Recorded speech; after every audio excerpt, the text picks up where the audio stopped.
उसने इतना ज़्यादा खूबसूरत चेहरा कभी नहीं देखा था। बड़े बड़े लोगों की पार्टियों में भी जाता था और बैठता था। न जाने कितनी लड़कियां उसे प्रपोज कर चुकी थी, जबकि उसने किसी पर कभी कोई खास ध्यान ना दिया था। उसकी ज़िंदगी बहुत खास तरीके से बीत रही थी, लेकिन उसने कभी लड़कियों पर या उनकी खूबसूरती पर ज़्यादा ध्यान ना दिया। लेकिन ये लड़की उसे शक के झोल में डाल रही थी। उस शाम सीढ़ियों से उतरते हुए नीचे आ रहा था जब उसने मेन गेट के दरवाजे से अंदर आते चौकीदार को देखा और एक पल के लिए उसकी तरफ ध्यान दिया था, जबकि चौकीदार उसके पिता के सामने हाथ बांधकर खड़ा हो गया। साहब जी, एक छोटी सी बात है आपसे, उसने कह दिया और उसका पूरा जिस्म एकदम से जम सा गया था। न जाने क्यों अब वो चौकीदार के समस्याओं में दिलचस्पी लेने लगा था। शायद ये समस्या थी या अपनी चाहत के आसपास रहने वाले लोग उसे भाने लगे थे। जब आप किसी से प्यार करने लग जाओ तो उनके पास रहने वाले लोग भी अच्छे लगने लग जाते हैं, और उसके साथ भी ऐसा ही हो रहा था। हरिंदर ने उससे समस्या पूछी तो वो बहुत बारीकी से बताने लगा। सर जी, जिस घर में मैं रहता हूँ उसकी छत बहुत ख़राब हो चुकी है। एक ही कमरा है और उसकी छत भी बारिश में बहुत टपक रही है। ऐसा लगता है वह गिर जाएगा। अभी मैं अपना घर नया नहीं बना सकता। मेरे ज़मीन में कुछ अड़चन पड़ रही है, उसे बेचकर मैं अपनी बेटी का रिश्ता करूँगा। और मेरी पत्नी अक्सर बीमार रहती है। मुझे यहाँ से जाते जाते बहुत देर हो जाती है। मेरे पास साइकिल भी नहीं है कि घर जल्दी पहुँच सकूँ, लेकिन अब बूढ़ा हो गया हूँ। पूरे महीने की तनख्वाह तो मेरी पत्नी की दवाइयों में लग जाती है। एक बेटी है, उसको भी पढ़ा रहा हूँ। घर के खर्चे और आखिरी शब्द कहकर वह जीने पर खड़ा रह गया। हरिंदर ने समझा था शायद वह तनख्वाह बढ़ाने की बात कर रहा है। हरिंदर साहब कहने लगे, मैं पहले ही सारे नौकरों को कुछ ज़्यादा ही तनख्वाह दे रहा हूँ, तुम्हें भी दे दूंगा। चौकीदार ने जल्दी हाथ हिलाते हुए सरनामे हिला दिया। नहीं नहीं सर जी, मैं तनख्वाह बढ़ाने की बात नहीं कर रहा हूँ।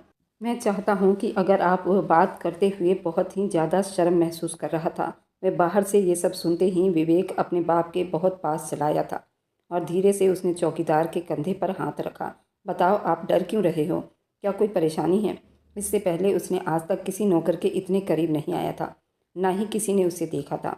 उसके नज़रों में अजीब सी शक उतर आई थी, लेकिन वह चौकीदार की तरफ ध्यान दिया था, जो और ज़्यादा शर्मिंदगी से अपना सर झुका गया था।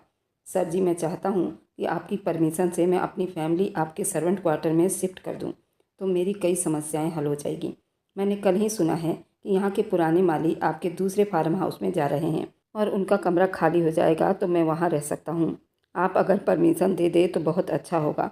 उसने बात को अधूरा छोड़कर हरिंदर के चेहरे की तरफ एक बार देखा था, और अगले ही पल, उससे पहले कि हरिंदर कुछ कहता, वह खुद ही बोल पड़ा।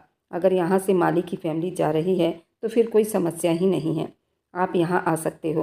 वैसे भी आपकी फैमिली इतनी बड़ी तो नहीं होगी। हरिंदर साहब तो बिल्कुल हैरानी में पड़ गए थे और आश्चर्य से अपने बेटे को देखते रह गए थे। क्या वह इतना घमंडी आदमी था जो नौकरों से बात करना जरूरी नहीं समझता था? और कहाँ अब चौकीदार पर बड़ा तरस दिखा रहा था, और वह शायद अब वो अपने पिता की नज़रों में सवाल को पड़ चुका था। तुम जाओ चौकीदार, और अपनी फैमिली को लेकर सर्वेंट क्वार्टर में आ जाओ। मेरे बेटे ने कह दिया है तो मेरी तरफ से परमिशन समझो। हरिंदर साहब ने उसे भेज दिया था और अब कड़ी नज़रों से अपने बेटे के चेहरे को देखते रह गए। वह बेमकसद ही अपना पैर इधर से उधर बदलते रह गया था। पापा, चौकीदार थोड़ा सा बीमार आदमी है, वैसे भी आपका काफ़ी पुराना नौकर भी है, इतना तो अधिकार बनता ही है। उसने बात को संभाल लिया था और हरिंदर साहब ने बड़ी चाहत की नज़रों से उसे देखते हुए सर हाँ में हिला दिया। ठीक कहते हो बेटा, ये चौकीदार कई सालों से हमारे यहाँ काम कर रहा है, इसलिए भी मैं चाहता हूँ ये हमारे साथ रहे। वैसे भी बड़ा शरीफ इंसान लगता है, लेकिन तुम्हारी माँ को पता चलेगा तो वो बहुत ज़्यादा गुस्सा हो जाएगी। उन्हें लता देवी का डर सता रहा था। पापा, बिल्कुल फिक्र मत करो, वे कुछ नहीं कहेंगी। वह न जाने क्यों दिल ही दिल में बहुत खुश हो रहा था। न जाने क्यों एक सुकून सा उसके दिल में उतर रहा था, जबकि दूसरी तरफ वो लड़की जिसके घर में पिता ने शाम को जाकर अच्छी खबर दी थी कि हमें अगले 2 दिनों में ही बड़ी हवेली के सर्वेंट क्वार्टर में पहुंचना है, ये बात सुनते ही ममता खुशी से उछल पड़ी थी। सरिता देवी ने उसे बाजू से पकड़कर नीचे बिठा दिया था। बेवकूफ़ लड़की, इसमें खुश होने वाली कौन सी बात है? तुम तो ऐसे समझ रही हो जैसे साहब ने सारी हवेली तुम्हारे नाम कर दी हो। कोई बात नहीं माँ, मैं वहाँ रहूँगी, कभी कभी आपके साथ अंदर जाकर देख भी लूँगी। इतनी बड़ी हवेली है, मेरे सपनों से भी बड़ी है। उसने हाथ फैलाकर उन्हें बताया था, और अगले ही पल एक मंजर बिल्कुल उसके सामने उसके दिमाग में आ गया था। उसने बुरी तरह से सर झटक दिया। नहीं नहीं, हवेली के अंदर नहीं जाऊंगी, बस बाहर से ही देखकर खुश हो जाऊंगी। और वह उस पार्टी के रात भी अपने पापा के साथ अच्छी खासी जिद लगाकर बैठी थी, जबकि चौकीदार नहीं चाहता था वह उस हवेली में जाए। क्योंकि उसकी पत्नी सरिता देवी आज तक हवेली नहीं गई थी और ना वह कभी सरिता देवी को हवेली लेकर गया था। लेकिन उसने तो रात भर रट लगा कर रखा था, पापा मुझे एक बार जाने दो, मुझे हवेली को अंदर से देखना है। वैसे भी वे लोग पार्टी में बिजी होंगे तो मैं हवेली को अंदर से देख लूँगी और बड़ी मैडम जी से कुछ किताबें मांग लूँगी। वे लोग इतने बड़े लोग हैं और छोटे साहब भी इतने पढ़े लिखे हैं, तो बड़ी मैडम के पास किताबों का ढेर होगा। बड़ी मुश्किल से उसकी 19 साल की उम्र थी। 12वीं करने के बाद उसके पापा उसकी ग्रेजुएशन प्राइवेट से ही करवा रहे थे, क्योंकि उनकी बेटी को पढ़ने का बहुत ही भूत सवार था और उन्हें अपनी बेटी से बहुत मोहब्बत थी। उस दिन वह हवेली में आई थी, फिर आसपास वह सबकी नज़रों से बच बचाकर हवेली के अंदर चली गई थी। जब घूम फिर कर उसने सारी हवेली का जायजा लिया था, हर एक चीज़ को हाथ लगाकर देख रही थी। अपनी आंखों को फैलाकर उसने हवेली के हर चीज़ को सराहा था। उसे बचपन से बहुत शौक था बड़ी बड़ी हवेलियों को देखने का, बड़े बड़े राजकुमारों के सपनों में रहने का, और वह नहीं जानती थी आज वह एक राजकुमार के दिल में अपनी जगह बनाकर आएगी। ये उसकी बहादुरी थी। जब वह विवेक के कमरे में गई और उसके कमरे को बड़ी बारीकी से देखने लगी और उसके स्टडी रूम के तरफ चली गई, जहाँ किताबों का एक ढेर उसको मिला था, और वह ये सब देखकर उसकी आंखें फटी की फटी रह गई थी। और वहाँ उसका टकराव विवेक से हुआ था। उसने कुछ भी महसूस नहीं किया था, बस डर के अलावा उसके शानदार पर्सनैलिटी देखकर वह हैरान रह गई थी और उसी का डर उस पर सवार हुआ था। लेकिन वह नहीं जानती थी वह किसी की ज़िंदगी में सवार हो चुकी है। अगर उसे इस बात का अंदाज़ा हो जाता तो शायद वह दोबारा हवेली की तरफ जाने का ना सोचती। चौकीदार अपने फैमिली को लेकर अगली शाम ही हवेली चला आया था, लेकिन उसने अपनी फैमिली को खास समझाया था कि उसकी पत्नी और बेटी को हवेली के अंदर जाने की परमिशन नहीं है। वो यहाँ सिर्फ नौकरी करते हैं, वह भी चौकीदारी की, इसलिए अपने कमरे के अलावा वह हवेली के अंदर कदम ना रखे। सरिता देवी शुगर की पेशेंट थी और ममता के अलावा उनकी कोई औलाद भी नहीं हुई थी। लेकिन ममता जैसी खूबसूरत चंचल लड़की उनकी ज़िंदगी का सहारा थी। उनके बाद फिर उन्हें औलाद की कभी चाहत भी नहीं हुई थी। भगवान ने उन्हें इतनी प्यारी सी लक्ष्मी दी थी और उनकी ज़िंदगी पूरी हो गई थी। विवेक को अब मालूम हो चुका था कि चौकीदार अपनी फैमिली के साथ यहाँ आ चुका है, लेकिन उसमें इतनी हिम्मत नहीं थी कि खुद जाकर वहाँ उसको देखे, अपनी आंखों को थोड़ा तसल्ली दे, या फिर उसने खुद पर कड़े पहरे बिठा रखे थे। उसने अपने जज्बात पर लगाम लगाए थे कि वह किसी के दबाव में नहीं आ सकता। और ये भी सच है कि जब आपका दिल किसी के तरफ झुक जाता है तो फिर पूरी दुनिया ही साजिशों में शामिल हो जाती है और किसी न किसी तरह से उस आदमी को पाप की निगाहों के सामने लाकर खड़ा कर दिया जाता है, ताकि आपका दिल और ज़्यादा बहक जाए और आप उससे मोहब्बत करने पर मजबूर हो जाएं।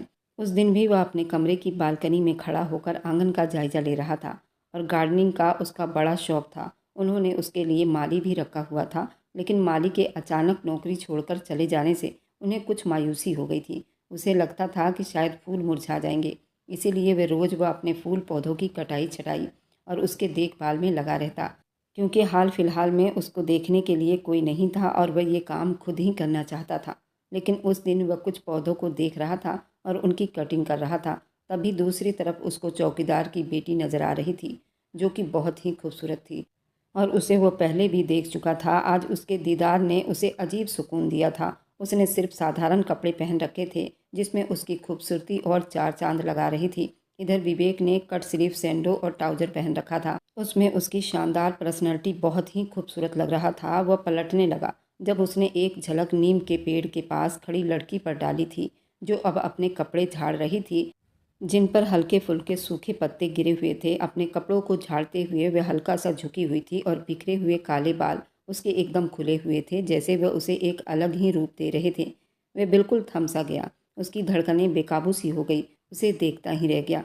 अब उसे समझ ही नहीं आ रही थी कि माली के चले जाने के बाद में रोज़ ये सब कुछ देखने लगा था। अब ममता उसी हवेली में दूसरी साइड में रहा करती थी, अपना दिन यहीं बिताने लगी थी और वह भी उन पेड़ पौधों का बहुत ख्याल रखती थी। तभी तो पेड़ पौधे इतने चहक रहे थे और वह इतनी खूबसूरत थी कि कोई भी उसे देखकर खिल उठे। वह बड़ी देर तक उसे देखता रहा, बहुत देर तक, जब उसने अपने बालों को समेटकर जूड़े की शक्ल दे दी थी और फिर झुकते हुए पौधों में घास और कूड़ा निकालने लगी थी। न जाने कितनी लटें उसके चेहरे पर बिखरी हुई थी। वो बहुत दूर खड़ा था, लेकिन उसके बावजूद भी उसकी नज़र उस पर ही जमी हुई थी। इतनी बारीकी के साथ उसके एक एक अंग को देख रहा था और दिल की धड़कनों में अजीब सा सुकून उतर रहा था। और फिर ऐसा ही होने लगा। हर दिन खड़ा बेताबी से उसे देखता ही रहता था। आखिर एक दिन उसने सर उठाकर ऊपर देखा और वह पकड़ा गया। बेमकसद ही इधर उधर झांकने लगा था और उसके यूं देखने पर शायद वह भी डर में हो गई थी। जो जल्दी से दुपट्टा खींचते हुए एक साइड पर रख ली। वह भी खुद को समझाते हुए नीचे उतर आया। लेकिन ये सच था, अब उस लड़की के बिना जीना उसके बस में नहीं था। अब उसे मोहब्बत हो चुकी थी, इतनी मोहब्बत कि अब उसके बिना एक पल भी वह जी नहीं सकता था। सो हर दिन उसी गार्डन में चला आता था और वह अपने काम में बिजी थी। अजीब तरह की खुशबू फैली हुई थी। उसने सर उठाकर देखा, कोने में खड़े हुए उस आदमी को देखकर देखती रह गई। जज्बात ऐसे ही हवा दे रहे थे, ये नज़रों से साफ पता चलता था। उन दोनों के दिलों में बनती हुई उस कहानी का पता दे रहे थे, और हमेशा हम ऐसी कहानी को खुद से भी छुपा कर रखते हैं, और उसके साथ भी कुछ ऐसा ही हुआ था। वह भी अब उसकी चाहत की नज़रों से गड़बड़ाने लगी थी। उससे पहले कि वो वहाँ चली जाती, जब उसने आगे बढ़कर उसका रास्ता रोक लिया था। यहाँ क्या करती रहती हो सारा दिन? वह बड़ी गंभीर शब्दों में पूछा था। वह घबराते हुए अपना सर झुका गई। बस इन फूलों के साथ वक्त बिता लेती हूँ। मैं फूल पौधों में घास वगैरह की सफाई कर देती हूँ। उसने हल्का सा बड़बड़ाते हुए कहा था, अगर मैं इनकी सफाई कर देती हूँ तो इसमें क्या बुराई है सर? नहीं, मुझे तो ऐसा लगता है कि तुम बार बार मेरे सामने आने के बहाने ढूंढती हो। मैं न जाने क्यों बड़े गुस्से में कह गया था, जबकि वह खुद बेताबी से उसे देखने के बहाने ढूंढता रहता था। ये मासूमियत है या ड्रामेबाजी? ये खूबसूरती के जलवे दिखाकर आखिर चाहती क्या हो तुम? उसने उसका बाजू पकड़ लिया था और वे डर कर पीली पड़ गई थी। छोड़िए मुझे, मेरा हाथ छोड़ दो, दर्द हो रहा है। अब वह उससे दूर होने लगी थी। जब उसने उसके बाजू पकड़कर हल्का सा खींचा, वह कटी हुई डाल की तरह उसके और करीब जाकर गिर गई। क्या तुम मेरे दिल में उतरने की कोशिश कर रही हो? तो ये तुम्हें बहुत महंगी पड़ेगी। ममता को तो उसकी बातें सुनकर जैसे कुछ समझ ही नहीं आ रहा था कि वह सरफिरा आदमी उसे किस तरह की सज़ा दे रहा था। मगर वह वहाँ से भाग आई थी और फिर कभी भी उसके सामने आने का इरादा ना करते हुए हमेशा माँ के पास रहा करती थी। दिल अगर मचलता भी तो वह उस वक्त बाहर आती जब वहाँ कोई नहीं होता था। वह जो उसके बार बार सामने आ जाने पर वह वहीं पर खड़ा रहता था, अब उसके छुप जाने पर भी नाराज़ था। न जाने कैसी मोहब्बत थी ये उसकी। शायद वह खुद से जंग लड़ रहा था। आज टेबल पर सभी लोग बैठकर खाना खा रहे थे, जब उसकी माँ लता देवी ने उसके सामने बिना मतलब ही अपनी सहेली की बेटी की तारीफ लेकर बैठ गई थी। और वह नहीं जानता था कि उसकी माँ बार बार अपनी सहेली की बेटी की बातें क्यों करती हैं। वह पहले के कई फंक्शन में अपनी सहेली की बेटी से मिलवा चुकी थी। वह सर झुकाकर खाना खाता रहा। मेरा तो दिल चाहता है कि मैं अपनी सहेली की बेटी का रिश्ता तुम्हारे लिए मांग लूँ। आप क्या कहते हैं हरिंदर साहब? उन्होंने हरिंदर साहब की तरफ देखकर कहा था, हाँ, तुम्हारी सहेली की बेटी ठीक है, सिर्फ वही नहीं बल्कि उसका पूरा परिवार बहुत अच्छा है, और वे लड़की भी बहुत अच्छी है और बहुत प्यारी बल्कि सुलझी हुई लड़की है। उन्होंने भी हाँ में हाँ मिलाई थी, जब उसने अपनी मुंह में खाई हुई ब्रेड को भी दूर धकेल दिया था। पर मैं राजी नहीं हूँ, आप कहीं से भी रिश्ता मांगो, वह गुस्से में कहकर वहाँ से खड़ा हो गया था। हमेशा इतने अकड़ में क्यों रहते हो? उस पर इस तरह की बातें कम ही असर करती थी। वह नहीं जानता था कि उसकी ये इच्छा किसी की ज़िंदगी को कितना बिगाड़ सकती है। और उस दिन उसने उनके सरों पर बम फोड़ दिया था। वे कभी बर्दाश्त नहीं कर सकते थे। मुझे चौकीदार की बेटी ममता अच्छी लगती है और मैं चाहता हूँ कि आप उसके बारे में सोचिए। उसके माँ बाप उसकी बात सुनकर बिल्कुल आश्चर्य में पड़ गए थे। लता देवी ये कहाँ बर्दाश्त कर सकती थी वह उनके सामने किसी नौकरानी की बात करे। नौकर की बेटी हमेशा नौकरानी ही बनेगी। उनकी नज़रों में उसकी कोई हैसियत नहीं थी। पागल हो गए हो क्या? हरिंदर साहब देखो ना, ये पागल हो गया है क्या? हरिंदर साहब, उससे पूछिए कि ये क्या कह रहा है। तुम उस लड़की का नाम ले रहे हो जो तुम्हारे घर में एक मामूली नौकर की बेटी है। उनका गुस्सा अब 7वें आसमान पर था। हरिंदर साहब के माथे पर कई बल पड़े थे। बेटा, अपने जज्बात को थोड़ा लगाम दो, वरना तुम नहीं जानते कि मैं तुम्हारे साथ कितना बुरा सलूक कर जाऊंगा। और वह भी उनके सामने गुस्से में उठ खड़ा हो गया था। पापा, वह लड़की मेरे दिल दिमाग पर छा चुकी है। मैं उससे मोहब्बत करने लगा हूँ। आपको इस बात पर विश्वास करना पड़ेगा कि अगर मैंने उसे पसंद कर लिया है तो मेरी ज़िंदगी में सिर्फ वही लड़की आएगी, और ये सिर्फ जज्बातों की बात नहीं जो सिर्फ एक रात में ख़त्म हो जाएगी। अब आने वाले हर दिन इसी जिद में पड़ा रहूँगा। उसकी बातें सुनकर उसके माँ बाप को फिक्र समा गई थी। हरिंदर साहब और लता देवी ने चौकीदार का सामान उठाकर बाहर फिकवा दिया था। उन्होंने न सिर्फ उसे नौकरी से निकाल दिया बल्कि उसे बहुत ही जलील कर हवेली से भी निकाल दिया था। इस सब की जिम्मेदार उस आदमी की मोहब्बत थी। वह कभी हारने वाला नहीं था। हरिंदर साहब ने उसे अपनी हर चीज़ से बेदखल करने की धमकी दी थी, लेकिन वह डटा रहा और आखिरकार वह खुद भी घर छोड़ जाने के फैसले पर आ गया था। जब उन्होंने बड़ी ही चालाकी से समस्याओं को सुलझाने की कोशिश की और एक दिन लता देवी और हरिंदर साहब ने उसके सामने हथियार डाल दिए, वे मान गए थे। उसके लिए वह बहुत बड़ी बात थी, लेकिन उनकी शर्त थी कि वह शादी करके उसे घर में तो लाएगा, लेकिन उसके साथ कोई भी संबंध नहीं बनाएगा। तब तक कि वे नहीं चाहेंगे। जिस दिन वह शादी करके उसे उस घर में लेकर आएगा, उसी शाम वो फ्लाइट से विदेश चला जाएगा, अपनी पढ़ाई को पूरी करेगा और डिग्री कंप्लीट करके वापस आएगा। जब तक उस लड़की से किसी भी तरह की कोई भी शारीरिक संबंध नहीं बनाएगा। अब विवेक को और क्या चाहिए था? उसकी मोहब्बत उसे मिलने जा रही थी। हरिंदर साहब और लता देवी ने खुद चौकीदार से रिश्ता मांगा। उनके घर में तो एक अजीब सी तूफान आई हुई थी। वह अंदाज़ा लगा सकते थे उस हवेली में जाने पर उनके साथ ये सब शुरू होगा ही। हरिंदर साहब उस गांव के जाने माने आदमी थे। चौकीदार ने उनका नमक खाया था। उसे मालूम था अगर वह शादी के लिए मना भी कर देता तो उसका मना करना कोई अहमियत नहीं रखता था। आखिरकार उस शाम अगले 10 दिन के अंदर अंदर की डेट फिक्स हो गई और उस 10 दिनों में उसके विदेश जाने की पूरी तैयारी हो गई। शादी का जोड़ा सिलवाने के लिए वह खुद उसे लेकर गया था। पूरा रास्ता उसे बेताबी से अपनी मोहब्बत का इजहार करता रहा। वह तो मासूम सी थी, जैसे वह अजीब सी हालत में हो चुकी हो। उसे मालूम था उसके पापा के दिमाग में कौन से डर समाये हैं। विवेक ने नरमी से उसके हाथों को थाम लिया। उसकी आंखों से सिर्फ मोहब्बत झलक रही थी। मैं तुमसे मोहब्बत करता हूँ, इतनी मोहब्बत की सारी ज़िंदगी तुम्हें मोहब्बत के लिए तरसने नहीं दूंगा। वह धड़कते हुए दिल से उस शानदार आदमी को देखती रह गई थी। कहाँ उसने सोचा था कि उसकी ज़िंदगी इतनी जल्दी बदल जाएगी। वह आदमी जिस पर हजारों लड़कियां फिदा थी, उसके सामने मर मिटने को तैयार बैठा था। गांव की सभी लड़कियां उस पर अपनी जान निछावर करती थी और इन बातों ने उसके जज्बात में न जाने कितनी गुदगुदी मचा दी थी। विवेक ने गाड़ी में उसके हाथ पकड़े थे, उससे अपनी मोहब्बत का इजहार किया था। वह डरकर अपना हाथ छुड़वाना चाह रही थी, लेकिन ना छुड़वा पाई थी। शर्म से उसके गाल लाल पिंक हो चुके थे। वह तो कब से ऐसे राजकुमार के सपने देखती आई थी और आज ये सपना हकीकत होने जा रहा था। वे तो न जाने किन हवाओं में उड़ रही थी। विवेक ने अपने माँ बाप से कहा था मैं उससे कोई संबंध नहीं रखूंगा, लेकिन गाड़ी में भूल गया था और ममता को यकीन दिलाना भी जरूरी था। विवेक ने गाड़ी साइड में लगाई।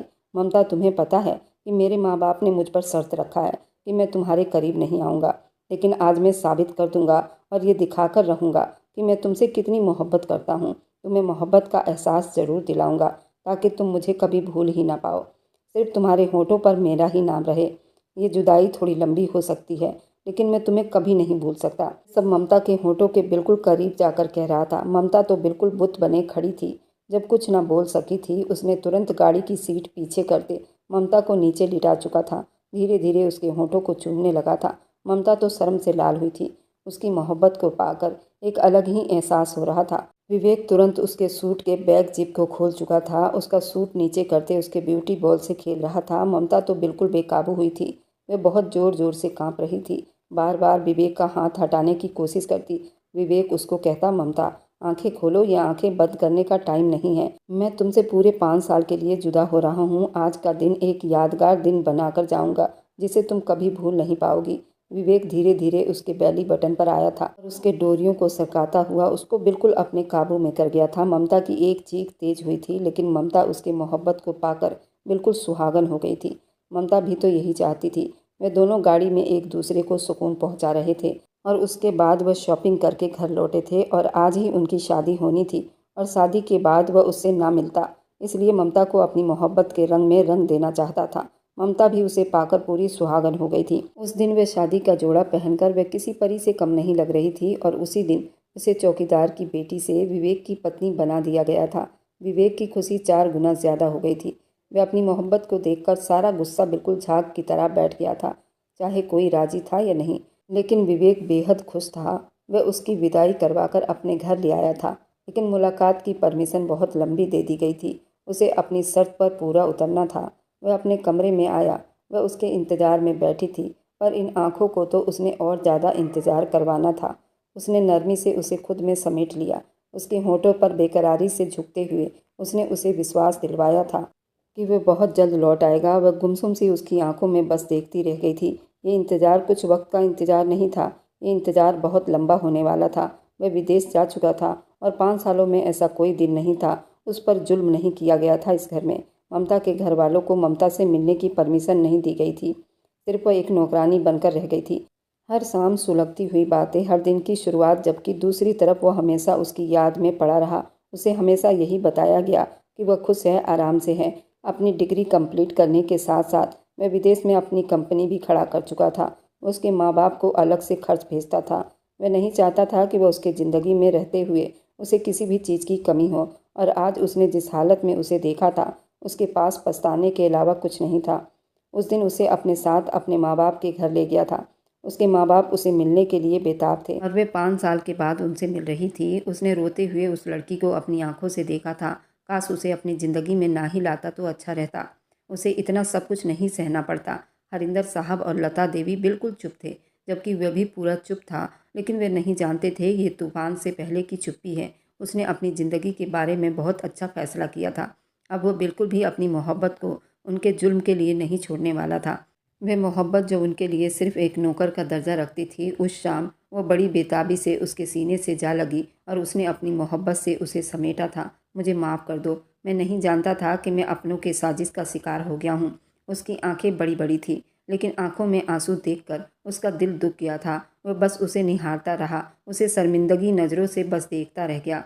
आपने मोहब्बत की थी और आज आपने अपनी मोहब्बत को पा लिया है, तो आपने ये सब स्वीकार किया। आपने अपनी मोहब्बत को जीत लिया और मैं आपके हिस्से में आ गई थी साहब जी। लेकिन मैंने आपसे मोहब्बत की, आपके नाम से मोहब्बत की, और फिर देखिए ना, मेरी मोहब्बत को इंतज़ार की सूली पर लटका दिया गया था। ये आसान था, लेकिन हर दिन अपनी इज्जत को मारना आसान नहीं था। बुरी तरह से रो पड़ी थी। विवेक ने झुकते हुए उसकी आंखों पर बारी बारी अपने होंठ रखते हुए, वह खुद भी बेकरार था। उस वक्त वह दोनों जिस परेशानी से गुजर रहे थे, उनका दिल ही जानता था। वह नरमी से उसके जख्मों पर अपने होठों के मरहम लगाता चला गया और वह उसके मोहब्बत में बिल्कुल बहकती चली जा रही थी। उसे अपनी मोहब्बत के आगोश में छुपाए उसे एहसास दिला रहा था।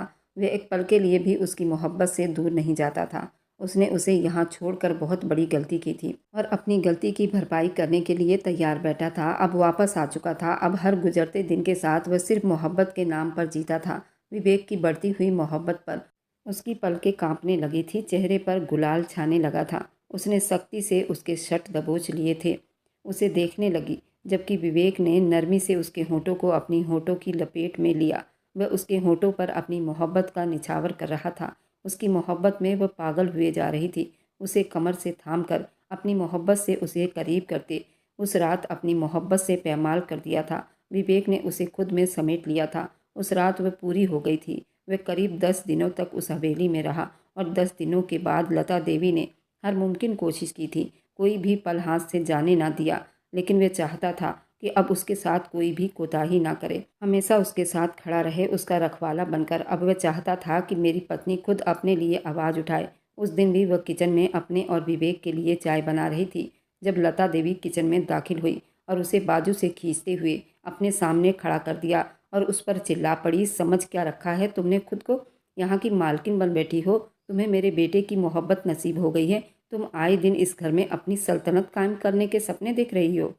सीढ़ियों से उतरकर किचन में आता हुआ विवेक वहीं दरवाजे पर रुक गया। उसने लता देवी की आंखों में देखते हुए अपना बाजू छुड़वाया था और लता देवी के लिए 5 सालों में ये पहली बार था जब वह उनकी आंखों में देख रही थी। तुम्हारी इतनी हिम्मत, तुम मेरी आंखों में आंखें डालकर बात करो। ज़्यादा आसमान में मत उड़ो। वह उस पर चीखते हुए, उस पर वार करते हुए बोली और ज़्यादा उसके करीब आई जब उसने नरमी से उसके कंधे पर हाथ रखकर उन्हें खुद से दूर किया।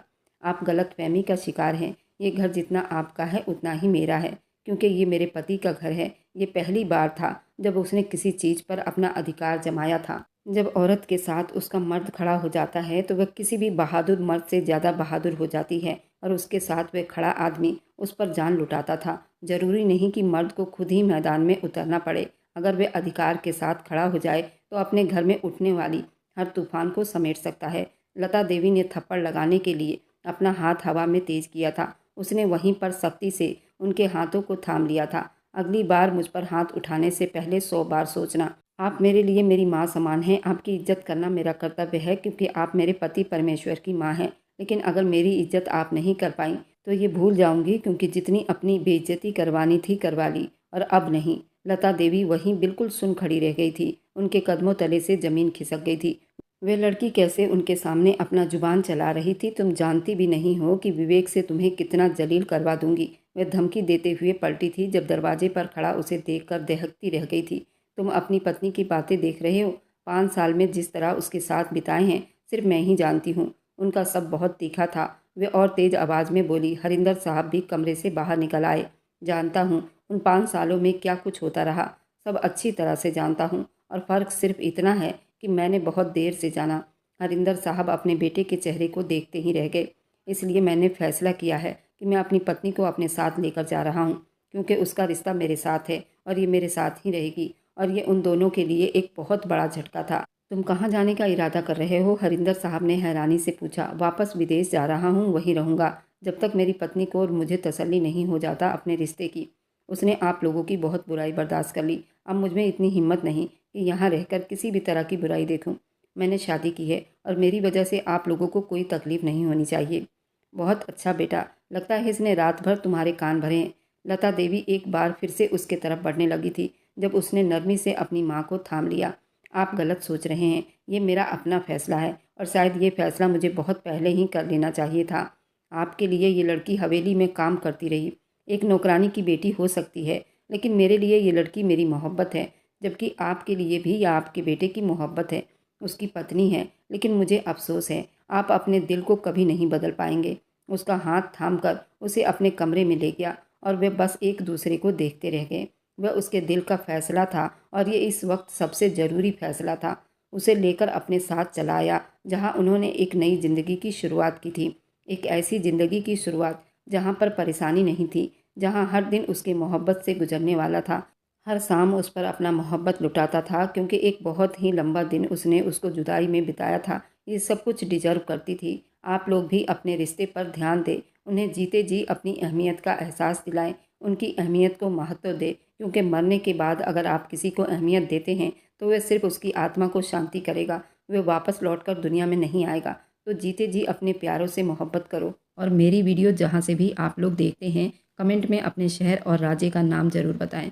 मुझे आप लोगों के कमेंट पढ़ने में बहुत आनंद आता है और उन सभी का मैं बहुत बहुत धन्यवाद करना चाहती हूँ जो लोग मेरी वीडियो को देखते हैं, लाइक करते हैं, शेयर करते हैं। अगर आपको आज की कहानी पसंद आई है तो वीडियो को ज़रूर लाइक कीजिएगा और अपने दोस्तों के साथ शेयर भी कीजिएगा। और हाँ, अगर आपने अभी तक हमारे चैनल को सब्सक्राइब नहीं किया है तो ज़रूर सब्सक्राइब कर लें। मिलते हैं हम अपनी कल की एक नई दिलचस्प कहानी के साथ। मुझ पर सदा अपना प्यार और स्नेह बनाए रखें। सभी को मेरा प्यार भरा नमस्कार दोस्तों। खुश रहें, स्वस्थ रहें।